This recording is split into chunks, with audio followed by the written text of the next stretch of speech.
Hey, real quick, guys. Came across some information the other day. I wanted to share with y'all. It's Jake Tapper, CNN. I'm not really a CNN guy because they be lying out their ass, but Yeah, I stopped occasionally they come listening out. to them a long time ago. Occasionally they come out with some good information. And this could very well be the dude that was glad in the Chahal because I never got to see his face. Hope today. New hope for veterans exposed to burn pits. Today, the House of Representatives passed legislation that would expand healthcare eligibility for service members who were exposed On to YouTube, these y'all be able to see the toxins video. during war. Throughout the wars in Iraq and Afghanistan, burn pits were used 24/7 to incinerate all sorts of waste: food, old uniforms, medical waste, military equipment, jet fuel, medical waste, even human feces. This exposure left many veterans with long-lasting side effects, the worst of which is cancer. Here to discuss is Isaiah James. He's an Army veteran who served twice in Iraq, once in Afghanistan, and is now a senior policy advisor for the Black Veterans Project. Isaiah, you've been advocating for veterans exposed to burn pits for years with the organization Burn Pits 360. You yourself have been dealing with long-lasting effects. Explain to our audience what that's like and what you're experiencing now. What it's like, first of all, Jay, thank you for having me back on and for covering this very important issue. To sum it up, it's like having a weight on your chest every time you take a step. For me, I have really bad lung scarring, and I'm on oxygen therapy every day of my life. You just don't see it because my machine is in my bedroom. It's almost the invisible wound that nobody sees because we look like young, healthy people coming back from these wars and campaigns overseas, but we're dealing with these very big traumas that are still going on inside our body every day. The bill, the legislation the House passed today, could provide coverage for up to 3.5 million veterans. What's your reaction to today's vote? That's the part I wanted to get to. Obviously, it still has to go through the House and get approved, and a lot more approval still can get shot down.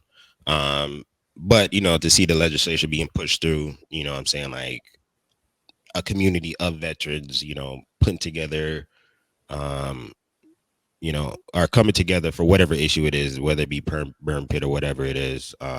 It's good to see. Just like the podcast, we come together, put out some type of content.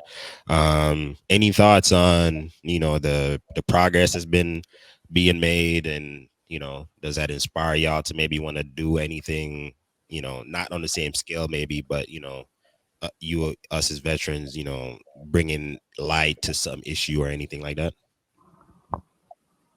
Go ahead, Josh. Why are you pushing it on me, man? Because I'm gonna go ahead. I can already tell by your facial expression. I think I'm right, but the way I see it, like, I get there was things that were burnt. You know what I'm saying, over there. In fact, I sent Marcel a picture the other day. I was in the backyard burning I ain't even fly to that shit yet. burning fucking mail because, what I'm saying, I don't have a fucking shredder. Yeah. And I'm not about to go through all this shit and fucking rip it. So Yeah. just had to fucking burn it. You know what I'm saying? We do what we do in the desert. Mm-hmm. But like, I do understand, like, there was things that were burned there, but I'm kind of on the fence. I kind of feel that someone like me, while we were there, I don't think I was exposed as much as somebody else, you know what I'm saying, when it comes to the burn pits and shit like that. Yeah, I burnt papers and things like that, but as far as, like, living conditions next to burn pits and things like that, like, I wasn't, you know what I'm saying, directly involved with it. So I think that I'm good. I'm pretty sure, you know what I'm saying, just like as a kid, you know what I'm saying, I'm pretty sure I was in a building with asbestos, you know what I'm saying, but I turned out fine. Same thing. Same concept applies, you know what I'm saying, being in Iraq. I'm pretty sure I was exposed to it, but I think I'm fine.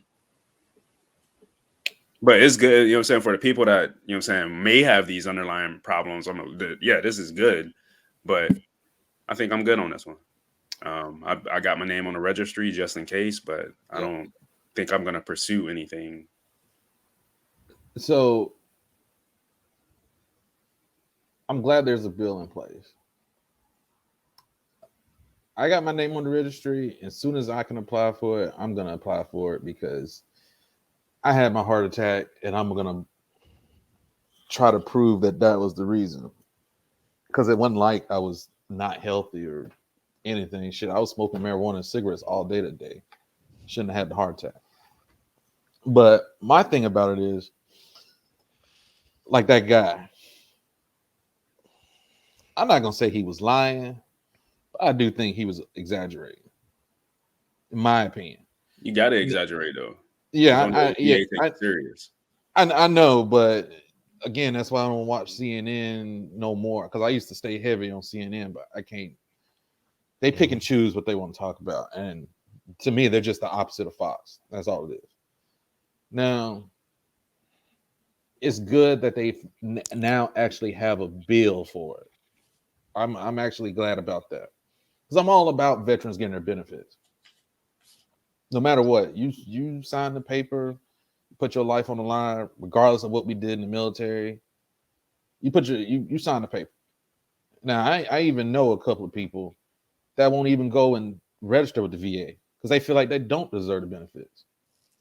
And I tell them like it don't matter if you did reserve or whatever, you earn those benefits. You left home, so you need to get those benefits. So I'm glad they're doing something about it. Now, to what you said, Josh, as far as not living next to the burn pit and stuff like that, yeah, we didn't live next to the burn pit and stuff. But I think what they're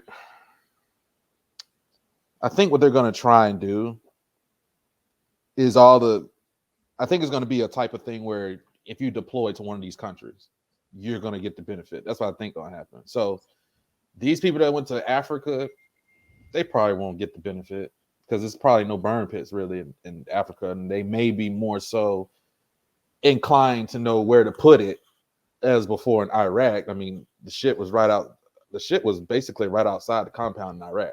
Right. What now? I was gonna say the issue is in America it's illegal to burn that shit out in the open. Overseas, different laws or no laws apply, so you kind of do whatever the fuck you want. Yeah, Alabama just passed a law. You can't burn shit in your yard no more. Because you go to those rural areas.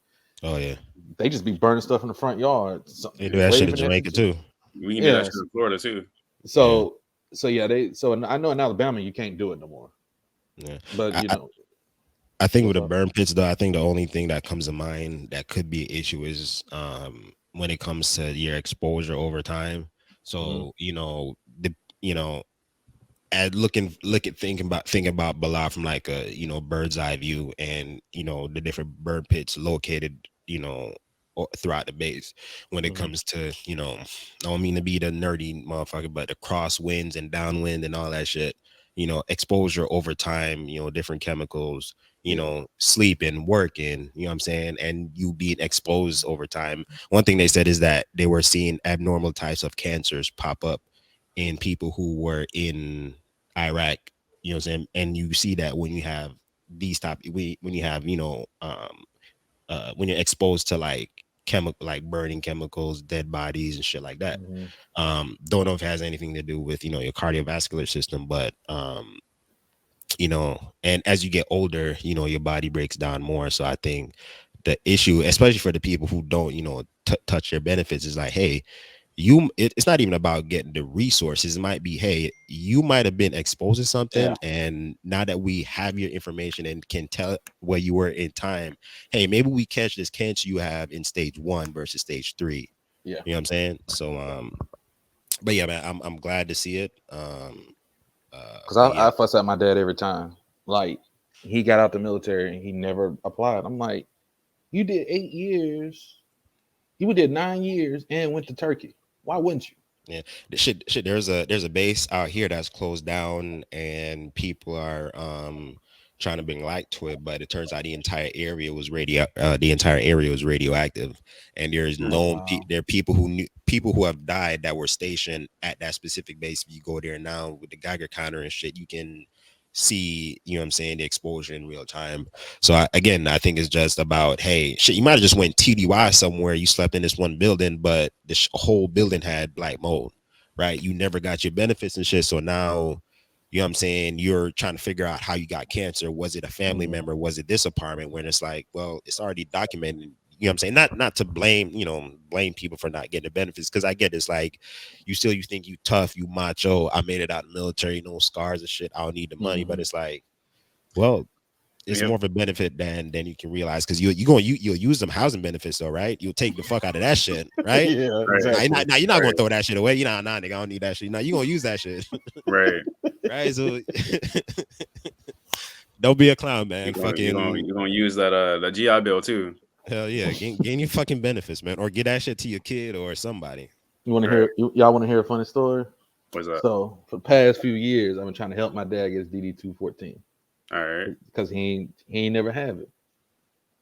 You know how he got his DD-214? In the mail? In the email?